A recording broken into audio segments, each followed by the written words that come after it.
Ilang mga kasunduang hatid ay oportunidad, seguridad at magandang epekto sa ekonomiya ang bitbit ng Pangulo pabalik ng bansa mula sa 3 araw na official state visit nito sa Estados Unidos. Narito ang ulat. Sa pagbabalik ni Pangulong Ferdinand Marcos Jr. mula sa state visit nito sa Estados Unidos, bitbit niya ang mga kasunduang nabuo sa pulong nila ni US President Donald Trump at iba pang opisyal nito. Hatid ng kasunduan ng dagdag na oportunidad, mas pinaigting na seguridad at mas matatag na ekonomiya para sa Pilipinas. Ilan sa mga nabuong kasunduan ay ang higit $21 billion investment na resulta ng pagpupulong sa mga top executives ng global investment, healthcare, infrastructure, and semiconductor firms. Ayon sa Pangulo, malaking potensyal ang investment agreements para sa mas maraming job opportunities sa mga Pilipino. Bukod dito ay nakakalap din ang Pangulo ng karagdagang $48 million para sa mga foreign assisted projects at ang pangako ng US na maglaan ng karagdagang $15 million para sa pagpapaunlad ng pribadong sektor sa ilalim ng Luzon Economic Corridor Initiative. Muli ring pinagtibay ang matatag na paninindigan sa Mutual Defense Treaty kasabay ng pagtalakay sa mas malawak na kooperasyon sa larangan ng cybersecurity, energy supply, gayon din ang resilience and critical infrastructure. Kaugnay nito ay nagpahayag ng suporta ang Young Guns Bloc ng Kamara sa matagumpay na pulong na ito ng Pangulo kay Trump. Ayon sa mga mambabatas, ipinapakita ng state visit na ito ang pagsusulong ng interes ng Pilipinas sa world stage at pag-uuna sa independent foreign policy ng bansa. Dagdag pa rito, ang pag-uusap ng dalawang lider ay naging makabuluhan, puno ng paggalang at nagpapakita ng matatag na ugnayan sa pagitan ng dalawang bansa. Bukod sa talakayan sa bilateral meeting, siniguro rin ng Pangulo na nakaantabay ang mga ahensya ng gobyerno sa paghahatid ng tulong sa mga apektadong residente dulot ng sama ng panahon. Sa gitna ng kalamidad, inuuna ng inyong pamahalaan ang kaligtasan, kalusugan at kapakanan ng bawat Pilipino. Patuloy ang ating pagtugon sa epekto ng malakas na pag-ulan at pagbaha dulot ng habagat sa iba't ibang panig ng bansa. Ang ating mga ahensya, katuwang ang mga lokal na pamahalaan, ay walang patid sa pagsasagawa ng mga rescue and relief operations upang masigurong agad na makarating ang tulong sa mga pamilyang apektado. Princess Castro nag-uulat para sa Golden Nation Network. Personal naman na naghatid ng Family Food Packs o FFPs si Pangulong Ferdinand Marcos Jr. kasama ang Department of Social Welfare and Development o DSWD sa mga nasalanta ng Bagyong Krising at habagat sa San Mateo, Rizal nitong umaga ng Huwebes.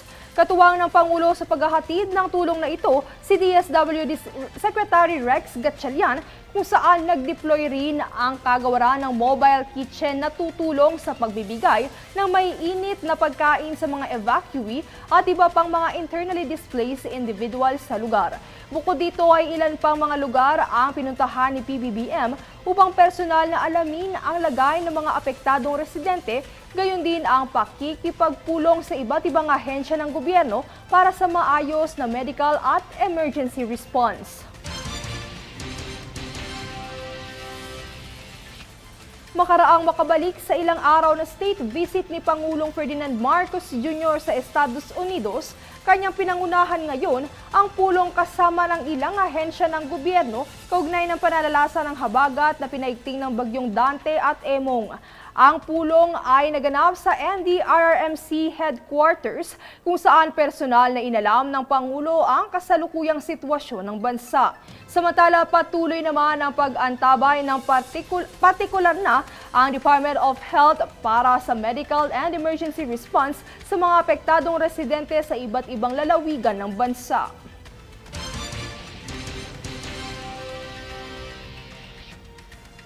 Samantala, namahagi ng 3 milyon pesos na halaga ng tulong ang North Diversion Agrarian Reform Cooperative sa San Manuel, Isabela sa ilalim ng Swine Industry Recovery Program ng Department of Agriculture ODA. Ang pondo ay ginamit para sa pagpapatayo ng pasilidad gamit ang makabagong disenyo ng kulungan na kayang mag-alaga ng 80 baboy hanggang sa panahon ng katayan. Samantala, ayon sa ahensya, layuning tulungan ang mga lokal na magsasaka gamit ang DA National Livestock Program upang makabangon mula sa mga hamon sa industriya ng baboy at mapalakas ang kanilang kabuhayan.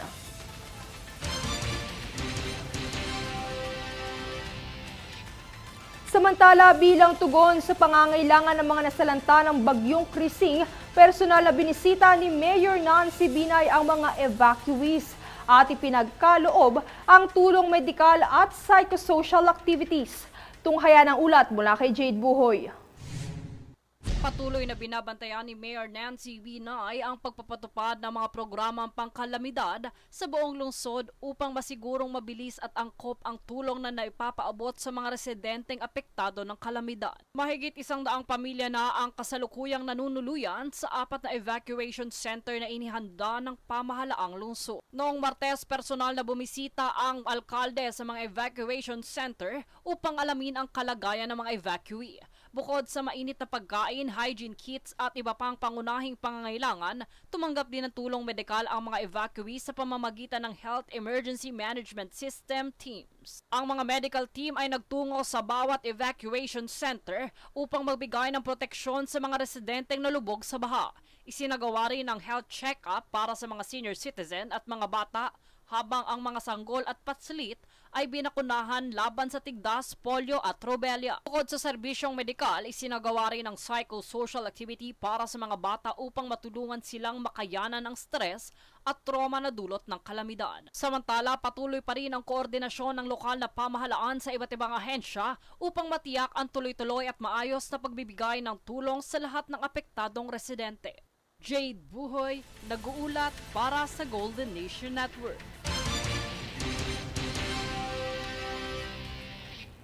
Samantala, sa kabila ng hagupit ng bagyo, tuloy-tuloy pa rin ang serbisyo ng Bureau of Immigration o BI sa lahat ng major international airports sa bansa.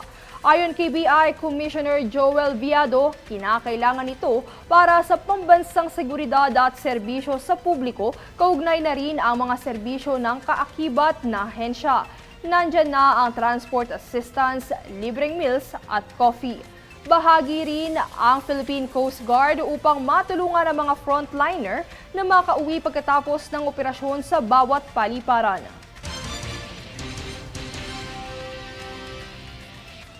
Nagbabala naman si Bureau of Immigration Commissioner Joel Viado laban sa mga scammer na nagsosolicit ng pera para sa biktima ng bagyo. Ito ay matapos may ulat ng private contractor sa Zamboanga na nagpapakalat ng mensahe upang makakalap ng donasyon gamit ang iba't ibang numero ng ahensya. Anya, kasalukuyang iniimbestigahan na ang pangyayari at itinungo na ang kaso sa National Bureau of Investigation para maimbestigahan ang nasabing scam. Susunod sa News Force. 3 barge sa Batangas, tinangay ng hangin at alon, mga sakay na crew ligtas.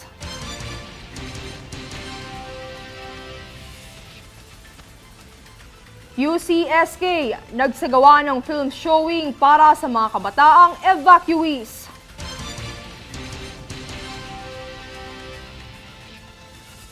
Panukalang ipinasa ni Zelensky hinggil sa anti-corruption agencies, nagdulot ng malawakang protesta sa Ukraine.